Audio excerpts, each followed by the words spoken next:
कोई शराब पिएगा ना तो मांग के पिएगा। हाँ ठीक है, तो हमारे देशवासियों को हमेशा देश के प्रति समर्पित रहना चाहिए। पी लिया।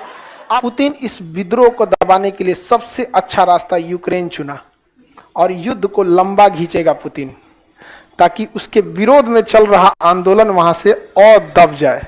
लोगों का निशाना यूक्रेन समझ रहे हैं, नजरे कहीं निशाना कहीं, पुतिन है पुतिन, समझ आ गया।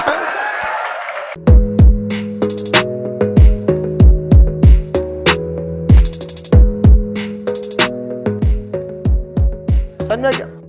हम पहले एक चीज और सोचते थे, हम लोग जब पढ़ते थे कि सोचा अमेरिका इधर है, रसिया इधर है, अक्सर लड़ाई हमारे पड़ोसियों से होती है, एकरा में काहे लड़ाई हो जाता है। समझा कि नहीं? बाद में ये नक्शा जरा देखिए तो, देखिए ये अमेरिका है, अमेरिका का यह राज्य अलास्का है, ये समझ में गया। यो सोच रहा पड़ोसी ये निकला, समझ में गया। और ये अलास्का भी रसिया का ही था, रसिया ने बेच दिया अमेरिका को, क्योंकि यहां केवल बर्फ और पहाड़ था। बाद में वहां पेट्रोलियम की खोज हो गई। कितना लहर रहा होगा रूस को भी। बहुत लहर रहा होगा रूस में।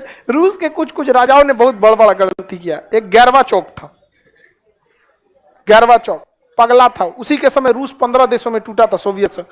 शराब भाषण देता था ना, भाषण ऐसे मंच पे भाषण दे रहा है, और कोई शराब पिएगा ना तो मांग के पिएगा। हाँ ठीक है, तो हमारे देशवासियों को हमेशा देश के प्रति समर्पित रहना चाहिए। पी लिया। आप जब पी लेगा 10 मिनट बाद चढ़ जाएगा, और चढ़ गया तो भाषण देते नाचने लगेगा, स्टेज पे नाचने लगता था। सोचिए ऐसा ऐसा राष्ट्रपति हुआ 15 देश में, एकदम बकलोल था। उसी ने पुतिन को कहा कि तुमको हम प्रधानमंत्री बनाते हैं, हमको बस बचा लेना, इन्हें कि हमारा फांसी दे देना। पुतिन का कोई बात नहीं, पुतिन उनको कह दिया हम आपको फांसी उसी नहीं देंगे, हमको दीजिए। पुतिन उसके बाद अपने हटबे नहीं करता, कहता है गैरवाचोक को छोड़ दिए तो दूसरे को छोड़ देंगे। जब तक रूस रहेगा तब तक पुतिन रहे। रूस में भयानक बगावत हो गई और पुतिन को हटना पड़ जाता। ये बगावत चालू हुई थी अमेरिका के नेतृत्व में 2021 से ही, और भयानक विद्रोह पनप रहा था पुतिन के खिलाफ। पुतिन इस विद्रोह को दबाने के लिए सबसे अच्छा रास्ता यूक्रेन चुना और युद्ध को लंबा खींचेगा पुतिन, ताकि उसके विरोध में चल रहा आंदोलन वहां से और दब जाए। फिर पुतिन आराम से निपटाएगा किसको? रूस। अभी जो जो लोग रूस के अंदर पुतिन के खिलाफ भाषण दे रहे हैं उनको मरवाइए दीजिएगा, तो वहां की न्यूज में वो ज्यादा न्यूज बनेगा कि यूक्रेन के सैनिकों द्वारा यूक्रेन ने जो मिसाइल मारा वो न्यूज बनेगा।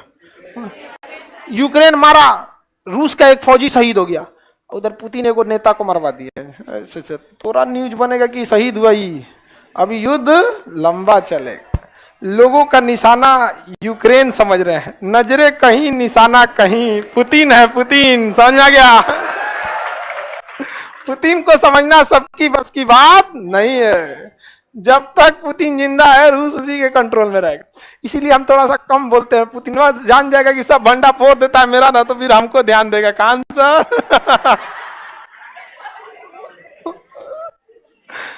समझाएगा कि नहीं?